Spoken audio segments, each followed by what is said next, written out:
Hey guys, I'm Zoe Carpenter, Joico Guest Artist, and I'm here doing a cut and color collaboration with Beck. I have my model here, Rachel, and as you guys can see, she's a natural, deeper blonde. We are leaving summer and entering the fall, but that doesn't always mean you have to go deeper. I'm actually gonna be taking her lighter, using my favorite product by Joico, Blonde Life. So we're gonna lighten and brighten her and keep a ton of dimension around her skin. As you guys can see, the beautiful pink undertone in her skin, I'm actually gonna bring that out with warmer blonder tones today. So stay tuned, we're gonna get to work. So before I start any of the highlights or dimensional work, I wanted to use one of my favorite products by Joico that I love, and that's the Base Breaker. Seeing Rachel's natural hair color at a level 6, I kind of wanted her lifted one level. Base Breaker can do that safely. It's ammonia-free, using 20 volume for 10 minutes. We're gonna start off by mixing 2 parts of 10 volume developer and 1 part Blonde Life Lightener. You may also mix this at equal parts. However, I prefer my lightener at a thinner consistency. In my second bowl, I'm mixing 2 ounces of 40 volume developer and 2 ounces of our XLB and LumiShine Permanent Créme. What's great about the high lifts in LumiShine is the mixing ratio is 1:1. Okay, you guys, so I call this my marble technique because what I actually did was I always remain in my 4 quadrants. And you guys can see my first section was right on this skin in an angle. And I take about 3 back-to-back slices with my Blonde Life Lightener and the 10 volume. And then in between there, I kind of marbled in just a few weaves of the XLB. And then some of the hair that was left out, as you guys can see the heavy dimension on the ends, the really, really pretty strawberry, the kind of lived in color. I kind of do a little pushback in between foils, not a tease to get yourself all matted up. I do a pushback. And then I foil in the hair that's out of that pushback to give that dimension. And then as I come up to the front, I start in my front sections and I remain always on an angle to keep that very natural looking, and it doesn't look like a highlight is spilling out from the scalp. Kind of melts into there perfectly. And I did the same thing that I did in the back of the nape and behind the ear. I do about 3 back-to-back slices with the Blonde Life Lightener and then marble in my XLB throughout. And then as I get to the top, I really focus on staying on the skin throughout the whole hairline, really getting that Blonde Life Lightener in there to really make the front pop, the XLB more so off of the hairline.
Here's a tip. When you're trying to achieve a warmer tone, there's no reason to ever lift hair color past the yellow phase. You always want to lock in the oranges, the yellows. When you're trying to lift to a cool tone and achieve a cool tone, that's when you want to lift out all the warmth and go past yellow into the pale yellow phase.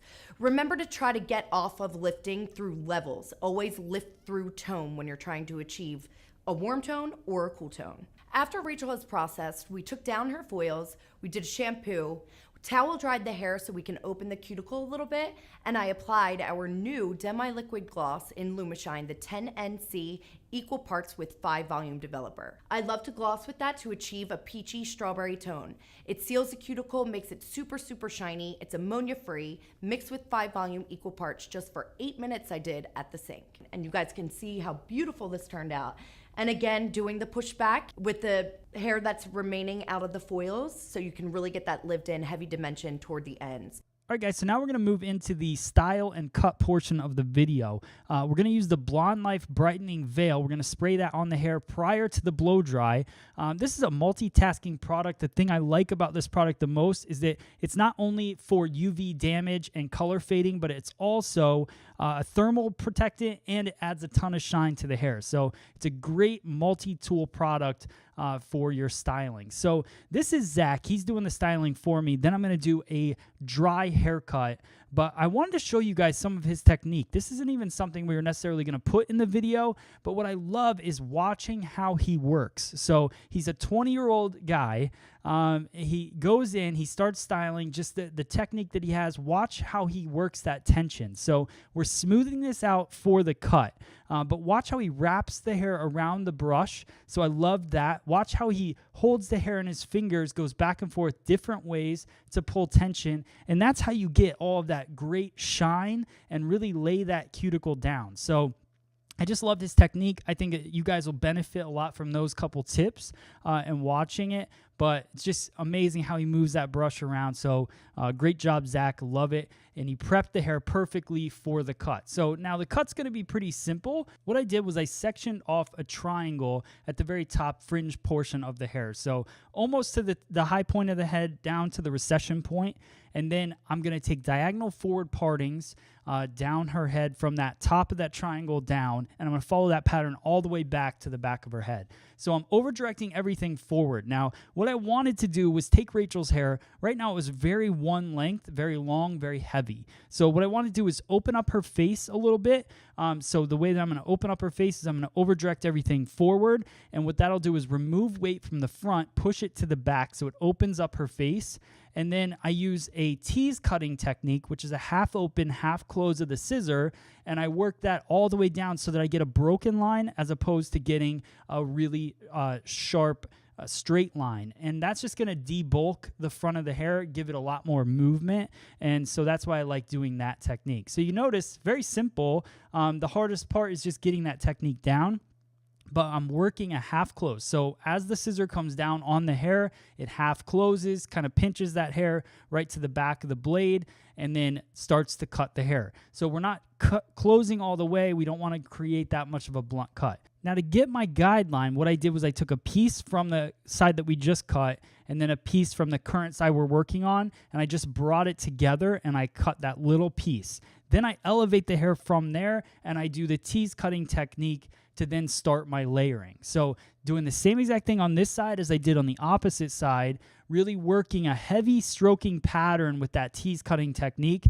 The heavier the stroking pattern that you do, the more freedom, the more texture, the lighter weight the front is going to be on the hair.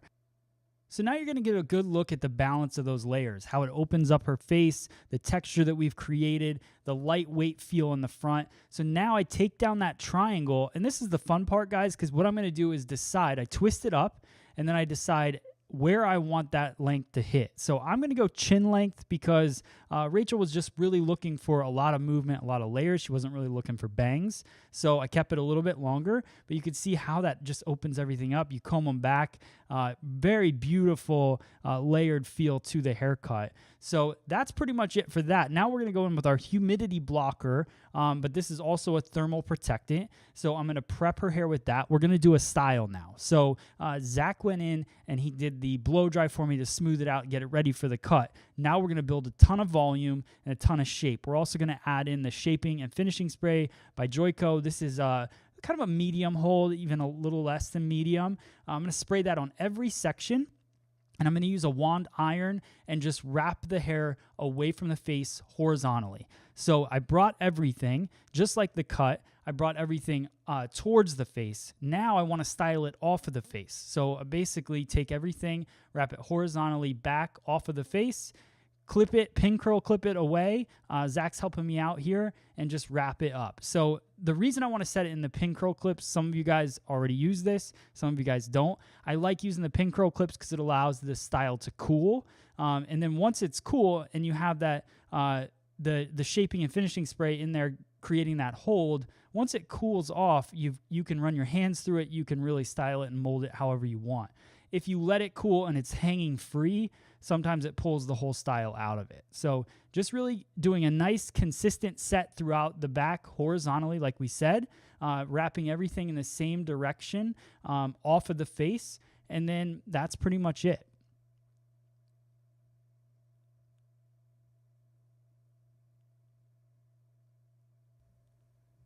So now I'm going to start to take out the pin curl clips. You'll really see those curls coming to life. You can see the shape, the S curl to it. And you can really see the color starting to pop, her eyes starting to pop because of the color, and then the layers just bringing this whole thing to life. This is our end result. I loved collaborating with Zoe and Zach on this project. Check out that before and after. Rachel was blown away. She loved seeing the changes. I hope you guys liked it as well. There you go.